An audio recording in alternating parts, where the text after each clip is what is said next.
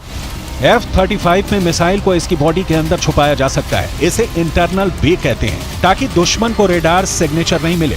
America चाहता है कि उसकी एयर पावर पूरी तरह से बिना किसी चैलेंज के ऑपरेट करे, फिर चाहे सामने कोई भी रडार क्यों ना हो। F-35 यही ताकत अमेरिका को देता है। दुश्मन के जहाज अगर आसमान में भी आ गए तो F-35 को पहले ही उनके आने की खबर मिल जाएगी।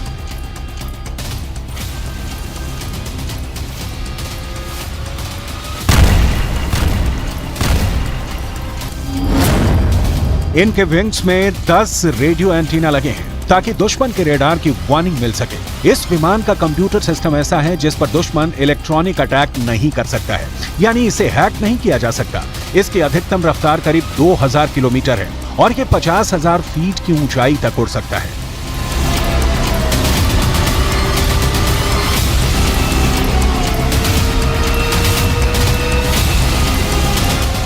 अमेरिका ने इजराइल के आसपास यूरोप और बाकी अड्डों पर फाइटर जेट की तैनाती बढ़ाने का फैसला किया है ताकि इजराइल पर कोई हमला न कर सके।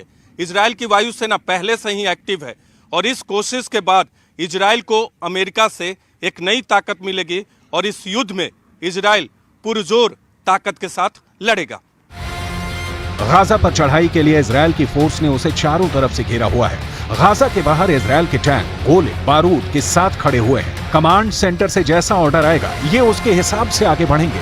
लेकिन गाजा के अलावा बड़ा दबाव लेबनान बॉर्डर पर नजर आ रहा है।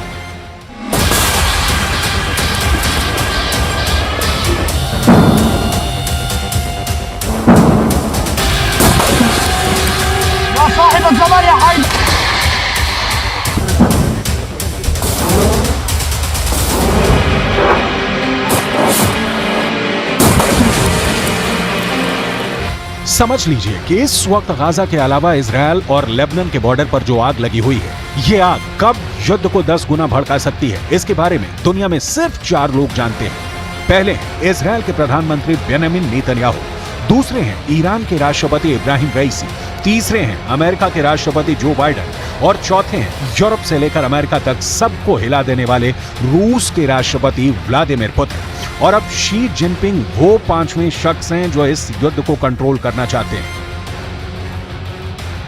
एक तरह से शी जिनपिंग ने अपनी नेवी को उतारकर बड़ा दावा पेश कर दिया है। चीन की नौसेना को दक्षिण चीन सागर के अलावा इतनी आक्रामक भूमिका में दुनिया में कहीं और नहीं देखा गया है। इनका पूरा कनेक्शन इजराइल और ईरान की दुश्मनी और हिजबुल्लाह को लेकर अमेरिका की तैयारी से है।